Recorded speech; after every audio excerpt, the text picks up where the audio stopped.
यदि देखिए question number 1, यदि a एक समधन है, कह रहा है कि a जो है एक समधन पूर्णांक है और क्या कहना है b एक विषम धन पूर्णांक है, तो कह रहा है बताइए कि निम्नलिखित संख्याओं में कौन सी संख्या सम होगी।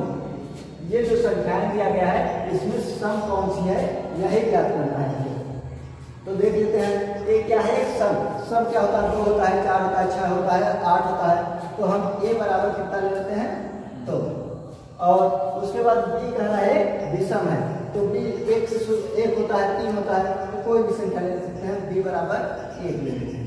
तो पहली संख्या ले लेते हैं, यहाँ से हल कर रहे हैं, तो पहली संख्या ले लेते हैं a स्क्वायर। देखिए तो a स्क्वायर 2 माने हैं, सब 2 है, तो 2 रख दीजिए, 2 का स्क्वायर कर दीजिए, ये कितना आ जाएगा 4। ये 4 क्या होता है, सम होता है, इसे हम लिख लेंगे सम। सम इसका मतलब a स्क्वायर क्या है, सम। ये वाला क्या है, सम। अब इसके बाद b स्क्वायर देख लेते हैं, b स्क्वायर, b का मान कितना माने हैं, 1 माने हैं, तो 1 ले लीजिए, 1 का स्क्वायर करेंगे तो 1, ये क्या आ गया, विषम। ये क्या है, विषम। ये a के बराबर समान थे, b बराबर 1, तो a स्क्वायर यहाँ पर पानी देखे तो ये क्या आएगा, सम। सम रखिए, 2 का वर्ग करेंगे 4 हो गया, और 1 का वर्ग करेंगे, यहाँ पे स्क्वायर है तो 1 का वर्ग करेंगे 1, ये क्या आ रहा है, विषम आ रहा है। ये 2 हो गया। अब इसको चेक करते हैं, इसे इरेज कर दिया जाए।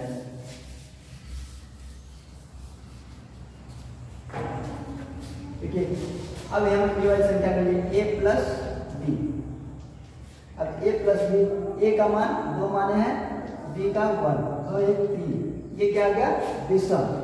ये हो गया विषम संख्या हो गई, ये विषम है तो ये विषम हो गया, a प्लस b हो गया। अब a क्रॉस b ले लेते हैं, a क्रॉस b यानी कि a का मान 2 लिए हैं, b का मान 1, तो ये 2 इनके 2, ये क्या आ गई, सम आ गई। ये क्या हो गई, सम। तो इसमें से a क्रॉस b क्या हो गई, सम हो गई। ठीक है, अभी तक ये a स्क्वायर सम आ गया, a क्रॉस b, ये तो सम है, और अभी इसे सॉल्व किए तो ये भी सम आया, इसे सॉल्व किए तो सम आया। अब इसी तरह इसको देख लेते हैं, अगली संख्या a प्लस 1, a का मान हम कितना माने हैं, 2, ये 2 प्लस 1 कर देंगे, 2 1 3, 3 दूनी 6, ये क्या आ गई, सम आ गई। ये भी क्या हो गई, सम हो गई। उसके बाद b प्लस 1 ले लेते हैं, इसका मान कितना लिया है, 1 माने हैं, 1, ये 1 प्लस 1, ये 1, ये 1 1 2, 2 आ गया, ये क्या आ गया, 2, तो ये कैसा है, सम है, इसका मतलब ये भी सम आ जाएगा, ये भी सम है, देख सकते हैं। अतः a स्क्वायर और उसके बाद a क्रॉस b और a प्लस 1 तथा b प्लस 1 क्या है, सम। इस तरह हम देख लेंगे जो दिया गया है, जो दिए गए हैं तथा ये इनमें से कौन कौन सम है और कौन कौन विषम। इस तरह हम चेक कर लिए, जो जो सम थे यहाँ पर लिख दिए, सब तौर पे a स्क्वायर, फिर a क्रॉस b था, फिर a ब्रैकेट a प्लस 1 था, उसके बाद b प्लस 1 सम है। ये नेक्स्ट क्वेश्चन है 9 नंबर, इसके पहले हम 8 सॉल्व कराए थे, अब ये क्या है 9 नंबर। देखिए कह रहा है कि धन पूर्णांक के किन गुणधर्मों के अंतर्गत निम्नलिखित कथन सत्य है। तो पहले हम देखेंगे ये दोनों पक्ष बराबर है, अगर बराबर होगा तो सत्य है, फिर किस गुणधर्म के अंतर्गत ये सत्य है। तो पहला देख लेते हैं, ये पहला ए वाला 3 × 8 + 7 = 3 × 8 + 3 × 7। अगर दोनों पक्ष बराबर आते हैं तो कथन सत्य है। तो हम किस गुणधर्म पे देखिए, इन दोनों को पहले जोड़ देंगे, 8 के साथ जोड़ोगे 15, इधर 3 8 8 3 24, 3 से 21, 15 3 45, ये 24 और 21, 24 21 कितना होता है 4 1 5 2 2 4 45। ये देखिए 45 आ गया, ये दोनों पक्ष कितने आ गए 45 आ गए, तो इसका मतलब ये क्या है सत्य है, ये क्या है सत्य है। अतः कौन से गुणधर्म से, अतः बंटन या फिर वितरण गुणधर्म नियम से, वितरण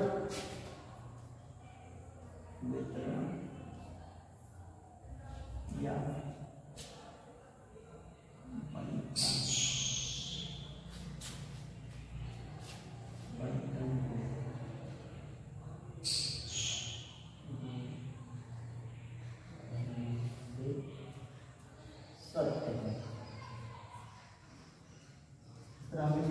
ये पहला क्वेश्चन था, दोनों पक्ष हमारे बराबर आ गए 45 45, इसलिए ये वितरण या फिर बंटन गुणधर्म से ये सत्य है। तो इसे इरेज कर देते हैं। इसी तरह दूसरा देखते हैं,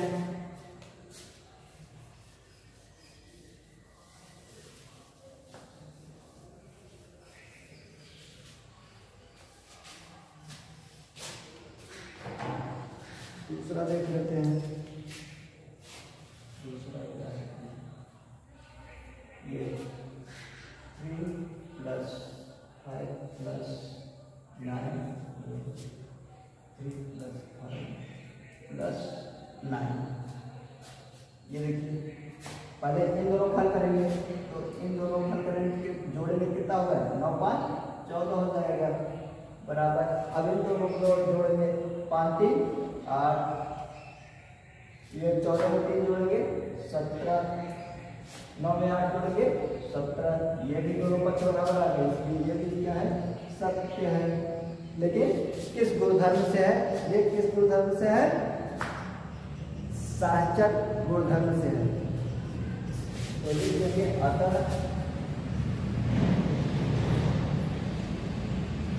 साहचर्य गुणधर्म से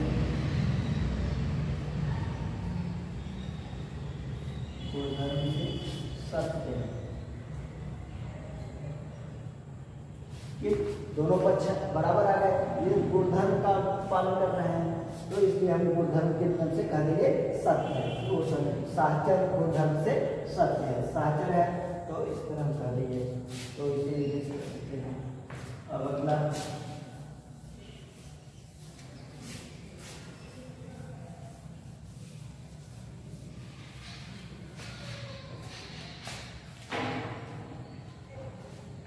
सी वाला करते हैं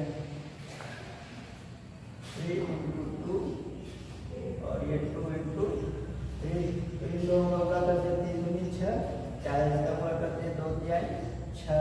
ये भी क्या है सत्य है, ये भी क्या है सत्य है। लेकिन किस गुणधर्म से सत्य है, ये क्रम विनिमय नियम। अतः देखिए क्रम को बदल दिया गया है ना, इसलिए हम इसे क्या कहेंगे क्रम विनिमय नियम से, क्रम विनिमय गुणधर्म से सत्य है।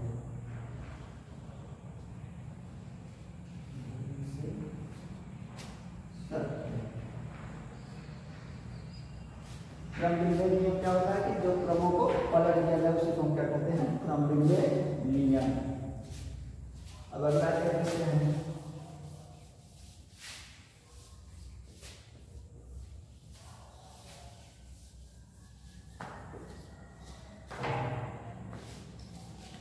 डी वाला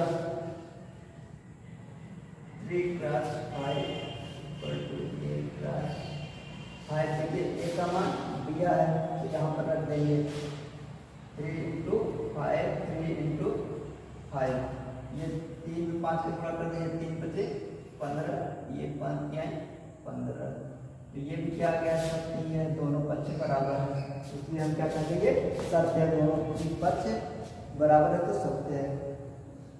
ये भी किस नियम से, किस गुणधर्म से है क्रम विनिमय।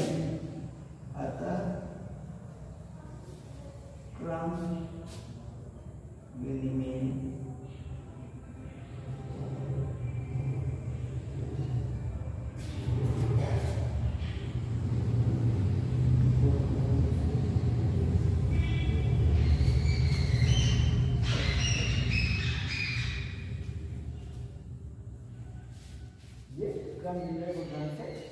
ये नवा पूरा।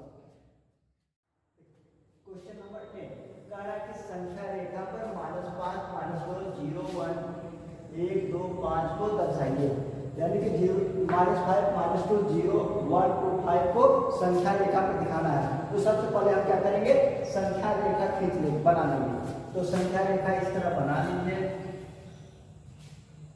यहाँ पर 0 होता है, 0 के बाद साइड माइनस होता है, तो हम माइनस लिख लेंगे, बराबर दूरी पे,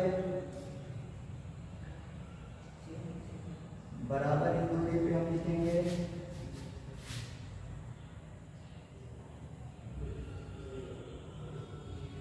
इतना भी लिख सकते हैं। और इधर भी हम लिख लेंगे बराबर दूरी पे, जितना इधर का होगा इन दोनों में उतना ही सब के बीच होना चाहिए। ये इधर प्लस साइड होगा, 0 के दाहिने साइड प्लस होता है। ये 4 हो गया, ये 5, ये 6, इस तरह लिखते जाएंगे। तो हमें जितनी आवश्यकता है उतना ही लिखेंगे, अधिक नहीं। देखिए -5 है, -5 है, -5 कहाँ है, ये रहा। तो हम इसका कुछ नाम रख देंगे ये। उसके बाद -2 है, -2 ये है, तो इसका हम रख देते हैं B। उसके बाद 0 है, 0 को हम रख देते हैं P। कुछ भी नाम रख सकते हैं आप, इसमें कुछ भी रख सकते हैं। 0, 1 है, 1 को P के बाद Q आता है, रख देंगे। 2 है, Q के बाद R रख देते हैं।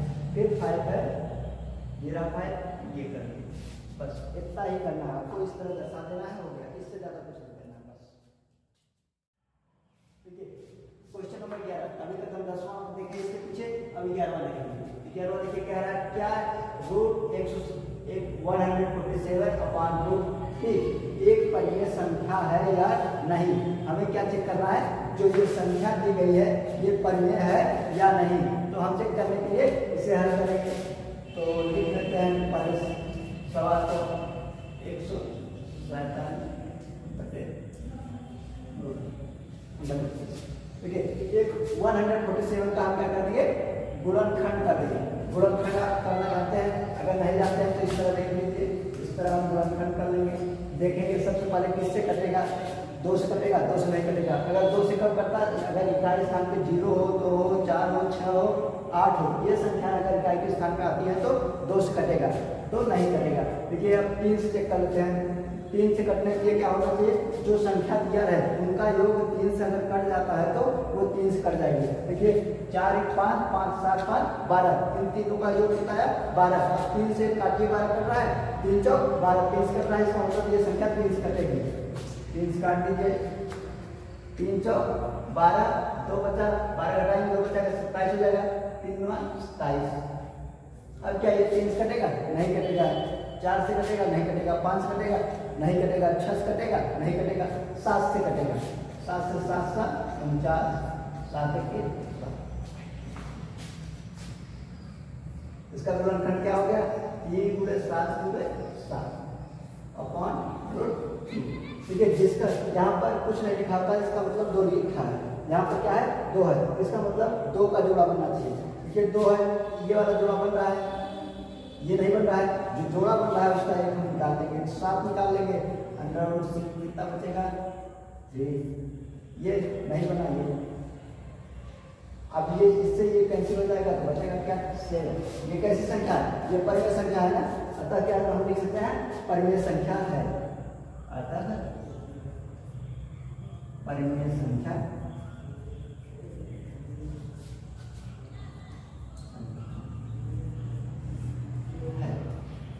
बस हम क्या करेंगे, सबसे पहले गुणनखंड कर लेंगे। गुणनखंड कर लेंगे, जो जोड़ा बचेगा उसको हम बाहर निकाल लेंगे, जो जोड़ा नहीं बचेगा उसे रख देंगे अंदर ही।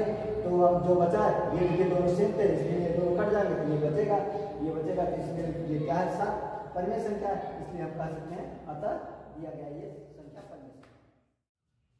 ठीक है, अगली सवाल है 11 बताया, 12 देखिए, 12 नंबर। अगर आप परिमेय संख्या के 177/413 इसका यानी कि 177/413 का सरलतम रूप लिखना है।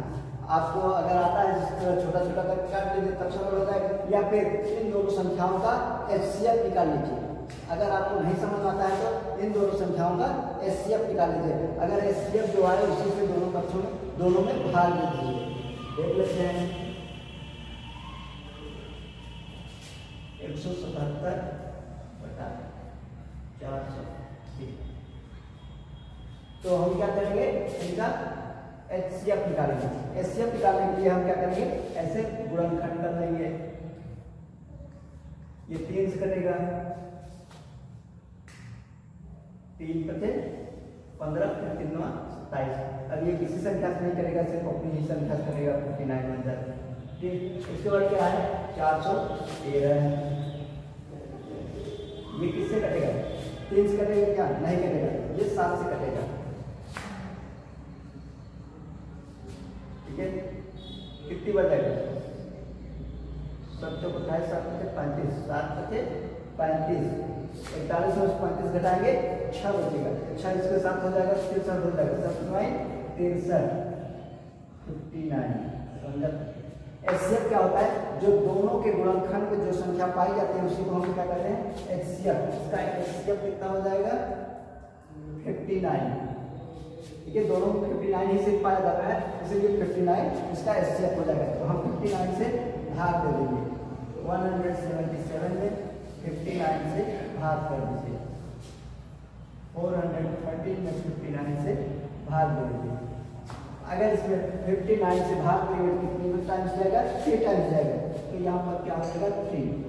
अगर इसमें 59 से डिवाइड करेंगे तो कितनी टाइम्स जाएगा, 7 टाइम्स जाएगा, 7। इसका ये सरलतम रूप आ गया। ये सबसे सरल तरीका है, इसे याद करिए, आसान हो जाएगा। ठीक है, क्वेश्चन नंबर 13। इसके पहले हम 12 बताए हैं, अब ये 13 देखेंगे। 13 कह रहा कि संख्या 4 का 7 के तुल्य 5 परिमेय संख्या लिखिए। इसके तुल्य ही 5 परिमेय संख्या और लिखना है। जैसे जो संख्या दी रहती है, जो भी परिमेय संख्या दी रहती है, उसमें हम 2 से कंटिन्यू 2 से गुणा कर देंगे, फिर 3 से करेंगे, फिर 4 से करेंगे, 5 से, जितनी संख्या हमको निकालनी होगी उस तरह कर लेंगे। जैसे 4 का 7 है, अब इसमें हम किससे करेंगे, 2 से गुणा कर देंगे।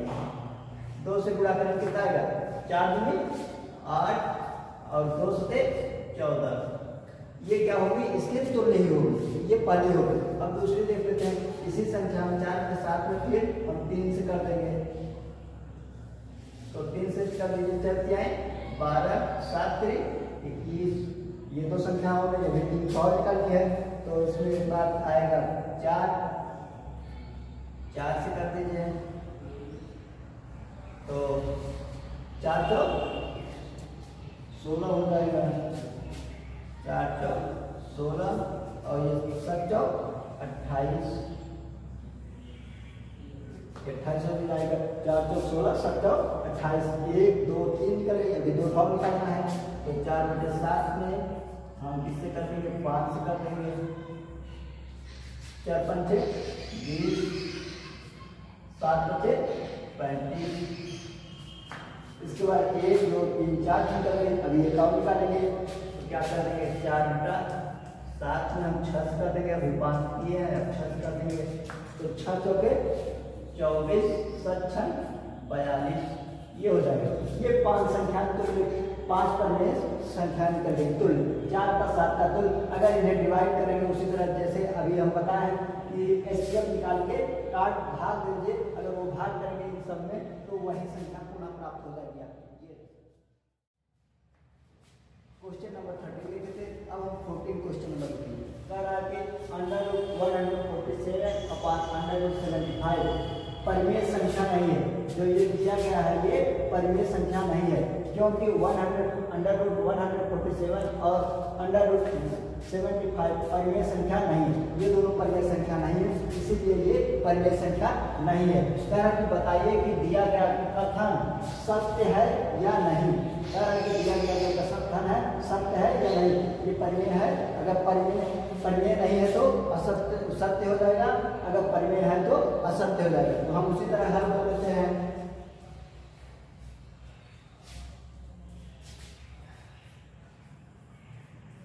वही सवाल लिखते हैं, अब हम फिर वही काम करेंगे, गुणनखंड करेंगे। 147 का क्या करेंगे, फैक्टर करेंगे। 147 का हम फैक्टर करेंगे, यानी कि गुणनखंड करेंगे। गुणनखंड कर दीजिए, ये किससे कटेगा, 3 से कटेगा, 3 तो 12, 3 9 27, ये 7 7 49, ये 7 1 के 7। तो हम इसे लिख सकते हैं 147 को 3 × 7 इसी तरह 75 का करेंगे।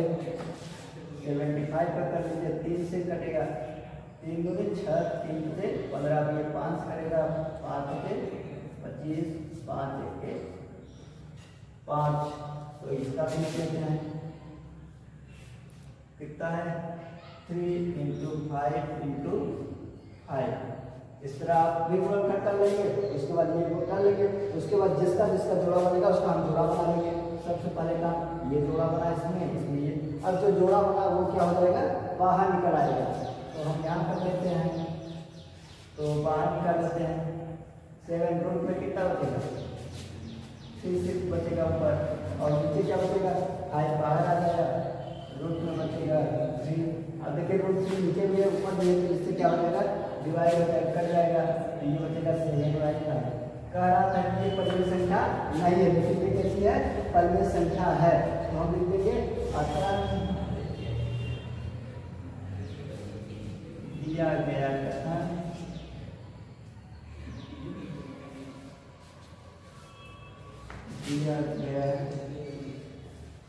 कथन असत्य है।